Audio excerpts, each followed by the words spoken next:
The global spotlight returning to China. A secret directive from Beijing on pneumonia reporting, bringing its medical transparency into question yet again. Undiagnosed pneumonia with unusual symptoms. How does the current outbreak in China compare to COVID-19? A look at expert insights. An influence memo from the Chinese Communist Party exposed by U.S. lawmakers. How do the regime's tactics operate in America? And Washington has promised a new round of mid-range missiles to the Indo-Pacific region next year. Officials say the weapons will keep Beijing's forces away from Taiwan. What do you think? Let us know below and subscribe if you haven't already.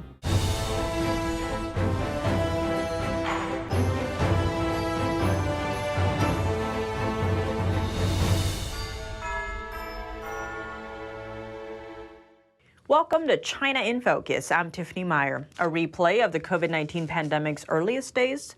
China's mysterious pneumonia outbreak is raging across the nation and bringing back some unwelcome memories.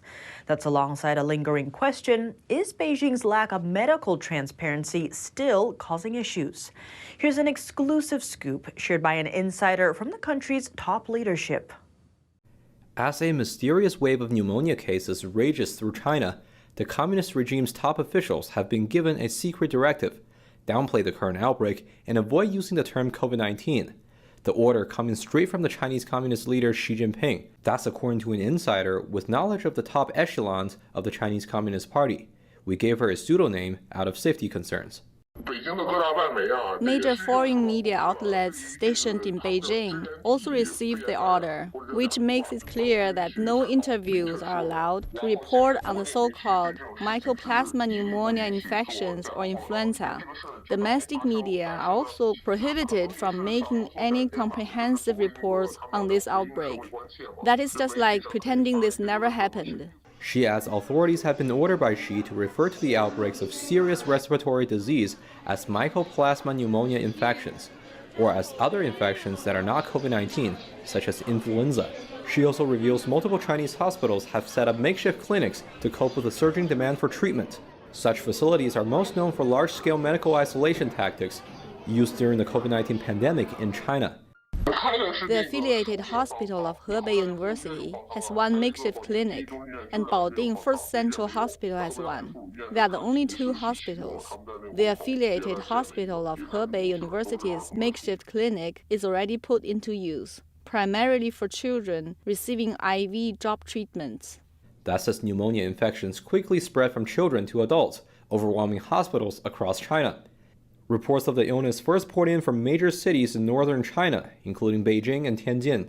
Northern Liaoning province is also grappling with high case numbers. Now the infections are spreading through 3 southern Chinese provinces. Here's what a resident from Shanghai had to say. It's very bad now. The child is sick. Basically, all the fever wards are full, and the same is true for Shanghai Pediatric Hospital.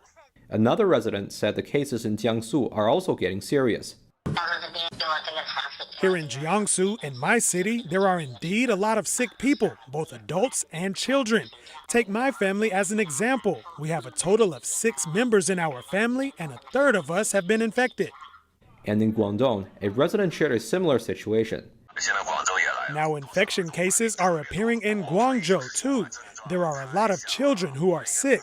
I suspect that it's COVID-19. The symptoms are too similar. It's the first full winter without a COVID-19 lockdown in China. Yet scenes of overwhelmed hospitals and hazmat workers disinfecting streets are still unfolding in the country. We'll keep you updated as the situation develops. Undiagnosed pneumonia with unusual symptoms. What should we expect from China's rising infection cases? And what can we learn given the communist regime's lack of transparency? We sat down with Dr. Sean Lin, former U.S. Army microbiologist and professor of biomedical sciences at Feitian College, to dive deeper into the situation. Why do you think it's so common in children this time? I think this is a very unique situation. I actually think the fundamental underlying reason is still the COVID. The COVID never really left China, and it's still a COVID pandemic. And then on top of it, you see very high peak circulation of other respiratory pathogens. So for example, if you have the Mycoplasma pneumonia infection, which target primarily to people's upper respiratory tract and children's, very easy to contract these Mycoplasma pneumonia infection. Your immune system is weakened, and now the COVID can easily enter directly invaded to your lung, like causing more infection, causing more inflammatory infiltration, and causing the white lung situation. Given the Chinese Communist Party's history of lack of transparency and underreporting in at least, the most recent pandemic, how can we be sure about what's actually happening inside China right now? Very obviously, the Chinese government did not report any of those death tolls, ICU number, hospitalization number.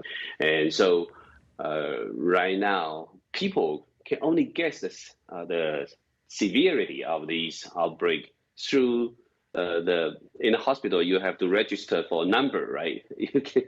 So some hospital, even the children's hospital, you have to wait 3,000 people in order to get treated, right? People can only count the numbers through these kind of registration system.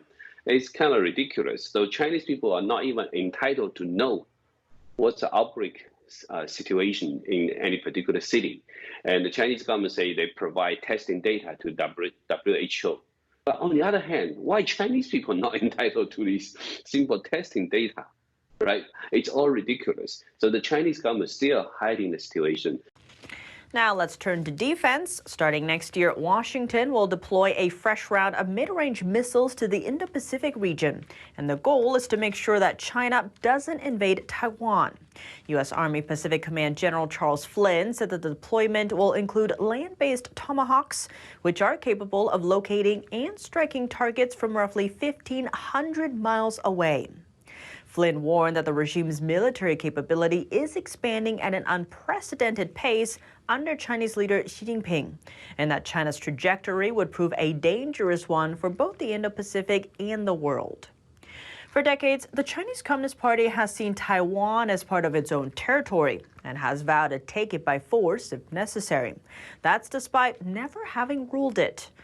As Beijing continues to ramp up aggression beyond its border, Flynn said that many countries in the Indo-Pacific are looking to work closely with the U.S. forces. Meanwhile, over the weekend, the Chinese military got into a verbal dispute with the U.S. Navy in the South China Sea. This came as a U.S. vessel sailed near the Paracel Islands, a disputed chain of reefs claimed by China, Taiwan, and Vietnam. Beijing soon mobilized its forces to, quote, track, monitor, and warn away the destroyer. In response, the U.S. Navy confirmed the passage, saying that the act was protected under international law. Worth noting, U.S. forces have been routinely operating in the South China Sea for more than a century. Despite the territorial dispute, China is the only nation that exercises military control over the Paracel Islands. Shifting gears, a defense update from Asia Pacific. For the first time, South Korea will join NATO's Cyber Coalition. It's one of the world's largest cyber defense exercises. The drills will simulate cyber attacks against critical infrastructure, and defenders from 34 countries will train to counter the attacks. They'll also practice recovering control of key systems. The exercises are happening both in Estonia and remotely through Friday. 11 military officials from South Korea are taking part as the country deepens its ties with NATO. And moving to North America, Canada's top spy agency says the Chinese regime is trying to recruit government workers and academics in the country. The Canadian Security Intelligence Service, or CSIS, sent out alerts to government workers earlier this month. It warned them that the Chinese regime is using a large-scale email campaign to lure Canadians into Chinese talent programs. CSIS warns the programs can result in the loss of Canadian resources and sensitive information. The Canadian spy agency also says the Chinese Communist regime is leveraging such recruitment programs for espionage. The Chinese Communist Party spreads its influence around the globe using something former leader Mao Zedong called a magic weapon for success. Today, U.S. lawmakers detailed how it operates. NTD's Arian Pastar takes a closer look. China's United Front Work Department pushes the CCP's evil ideology in the U.S. and around the globe. On Tuesday, the Select Committee on the CCP published a bipartisan memo saying Chinese dictator Mao Zedong described United Front work as a magic weapon for the party's success. The CCP used it during the 1960s in its Cultural Revolution, which killed tens of millions of people. United Front work contains activities that aim to pressure, threaten, and attack individuals, companies, governments, and more, so that they align with CCP interests. Nowadays, these activities even take place in the United States. Earlier this year, multiple pro-China protesters interrupted a congressional hearing that focused on the CCP's United Front work.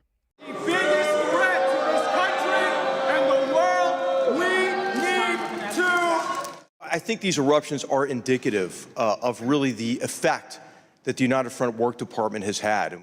They reinforce, I think, the idea that America is the problem in the world, and only if America disengages, or in this case becomes more passive, that things will get better.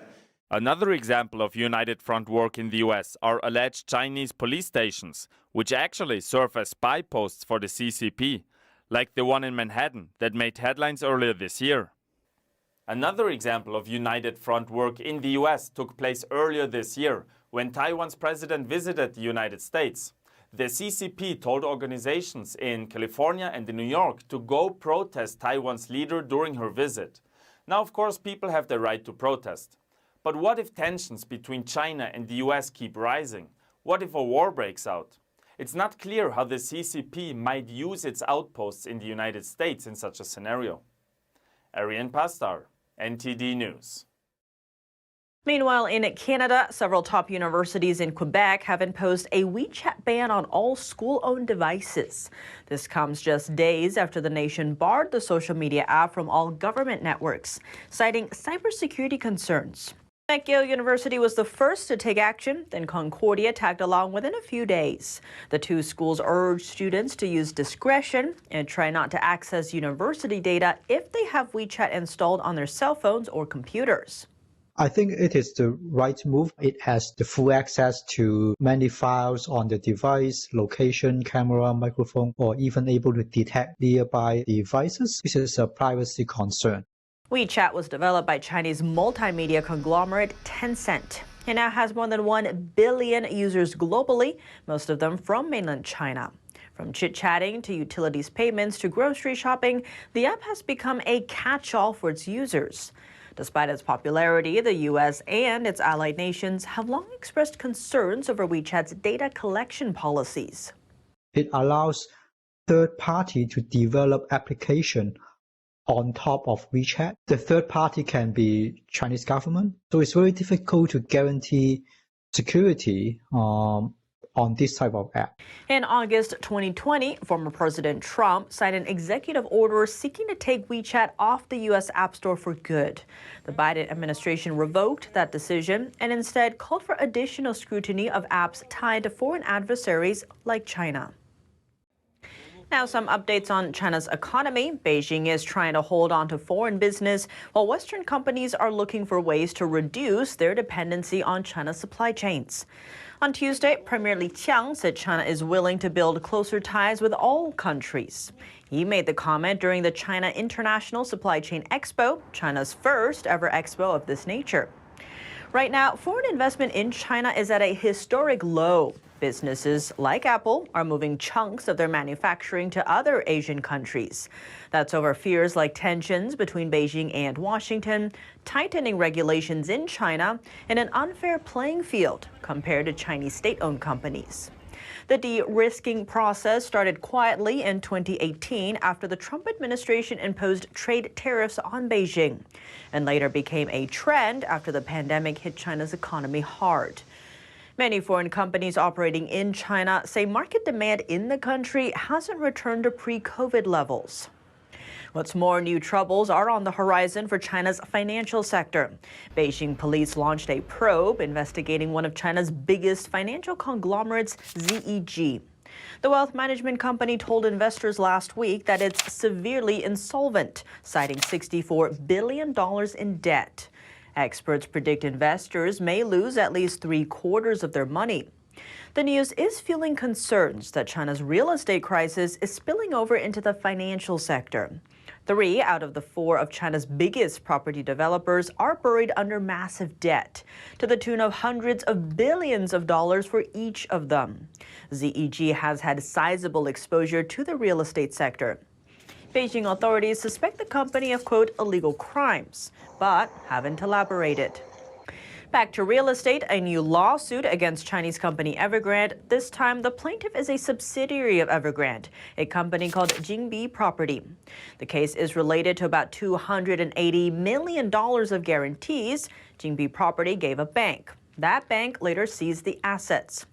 Jingbi Property believes it happened due to a malfunction within the parent company Evergrande and a few others. Over to the fashion industry, clothing company Shein is gearing up to enter the American stock market. It's expected to list as early as next year. The fast fashion brand has already filed to go public in the United States.